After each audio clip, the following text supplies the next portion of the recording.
Voltamos com mais um bloco do nosso Momento Esportivo. Hoje nós estamos batendo papo com o zagueiraço do Ateneu, ex-zagueiro do Ateneu, do Cruzeiro de Belo Horizonte e de vários times do Brasil. É o Nuna, João Batista, popular Nuna. Nuna, você está acompanhando aí, recentemente a Prefeitura soltou um decreto desapropriando o campo do Ateneu que você tanto jogou lá. E aí, em acordo com a comissão que foi feita, a Prefeitura vai administrar por 10 anos e não vai desapropriar mais. Mas não foi não foi revogado o decreto ainda.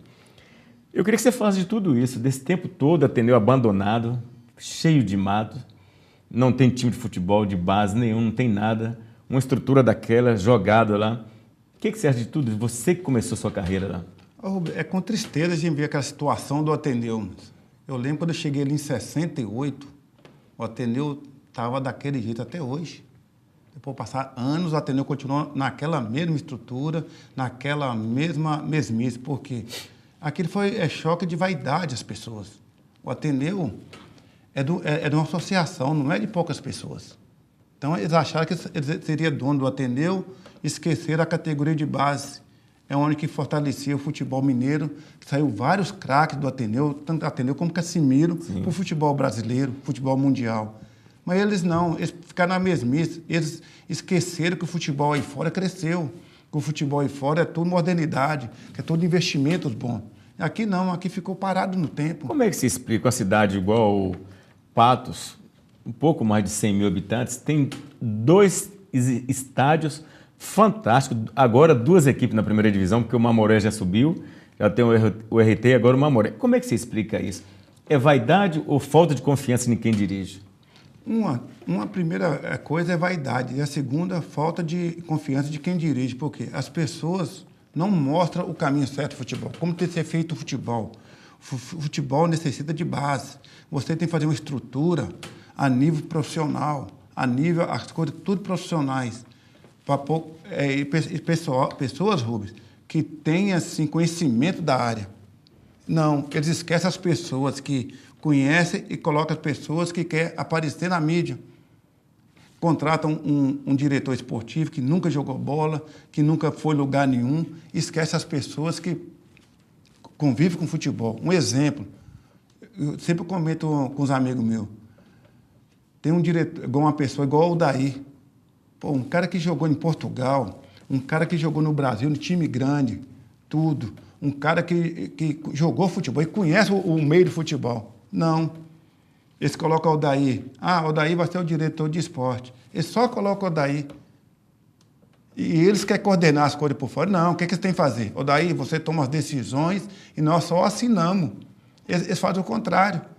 Eles querem tomar conta das coisas e querem limitar o Daí.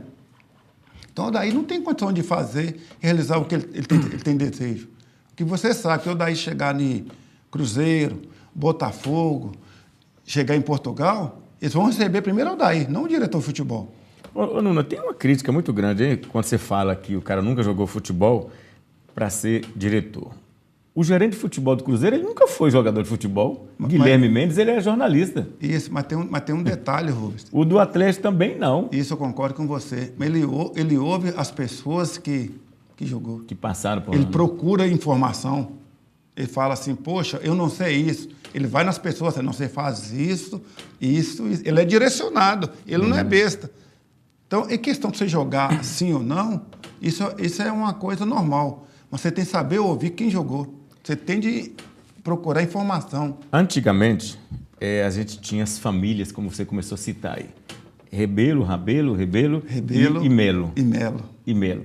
E depois tinha Pereira. Também os Pereiras. Os Pereira. Inclusive, disse que os Pereiras interferiam muito, compravam o jogador de... Antigamente tinha o Banco Econômico, né? Levava para o Banco Econômico da Bahia, pegava o jogador que era do Melo ou então do Rebelo, comprava. E os campos eram lotados, disputavam o campeonato de primeira divisão. Por que acabou tudo isso e hoje ninguém investe mais nisso? Mas por que, Rubens? Que é o seguinte, que isso foi ruim para o futebol de Montes Claros. Que as pessoas ficaram acomodadas, não. O Ateneu, quem vai bancar é a família Rebelo. O Casimiro, quem vai bancar é a família Melo. o IP que vai bancar é a família Pereira. Mas tem um detalhe. Isso eram os patriarcas que mandavam. Os que vieram depois não tinham essa mentalidade. Eles estavam certos que um time de futebol que tem banca é a cidade, é a sociedade, não é uma família. A partir do momento que você fica na mão de uma família, você não tem torcedor, você não tem sócio, você tem contribuição de nada. O Montes Claros, então, eu queria que você falasse por que o Montes Claros não consegue patrocínio master de peso. Rubens, simplesmente o quê? Você tem de ter credibilidade, você tem de abrir o clube para a sociedade. É assim que funciona no clube, é assim que tem o rendimento, é assim que não tem rendimento. A partir do momento que você fica só fechado com aquele clube, o clube é meu, você não vai colocar nada de fora. Quando você vai colocar um dinheiro num lugar que você não sabe qual a direção dele. Então você tem de abrir o clube para a sociedade. Você tem de mostrar para o torcedor como que o clube é direcionado. É igual você vê Cruzeiro e Atlético, São Paulo, tudo. Eles têm centro de treinamento, eles têm um lado social. Isso que é importante para a cidade, que isso agrega muito a investimento. Então, você não pode colocar um dinheiro que você não sabe qual a direção que ele vai tomar. Voltando à sua carreira, além do Valério, Flamengo de Varginha. Flamengo de Varginha, no qual foi um prazer ter como treinador Dadá. Foi Dadá o primeiro Maravilha. Clube que ele pegou para ser treinador. Vila Nova. Vila Nova. Leão do Bonfim. Leão do Bonfim. Cheguei naquele time lá, ainda encontrei quem? Cezinha, que hoje trabalha na... César Catopê? Cezinha. Catopê. Estava lá, uma pessoa assim, sensacional. Você jogou na época de Haroldo Dinamite também? Não, né? Não, quando eu cheguei no... Haroldo jogou lá. Haroldo jogou antes. Quando eu cheguei lá, Haroldo já tinha passado por lá. No qual eu tive a oportunidade de jogar com Isaac, zagueiro, Pirulito, que muitas vezes vim aqui mostrar como treinador. E depois, ele teve aqui recentemente como treinador. Depois lá em São Paulo você jogou no Barretos, Batatais, Sertãozinho. E Lemense. Desses times todos que você passou, qual que foi o melhor? Rubens, melhor para você, profissionalmente? Profissionalmente? O melhor para mim, profissionalmente, foi o Lemense, que tinha uma estrutura assim formidável. Um time assim de primeira linha. Você vê, nunca teve a oportunidade de jogar a primeira divisão em São Paulo, Lemense. Mas a cidade, assim, cidade bem confortável. E tem um detalhe, Rubens. Toda cidade do interior de São Paulo tem um estádio. E bom, né? Bom. E em Montes Claros nós temos o quê? Campo de futebol. Não existe mais campo de futebol. E olha lá, está até acabando os campos de futebol também. E só não acabou por quê? Porque tem um grande dirigente que é Bonga. Outra também, Rubens, você pode ver, vocês fizeram a campanha, vocês deram força, não apareceu ninguém aqui na imprensa e falou assim, vou mandar 1000 tijolos para Bonga, vou mandar 10 sacos de cimento, vou mandar uma laje. Não apareceu ninguém. E Bonga está fazendo aquilo praticamente o quê?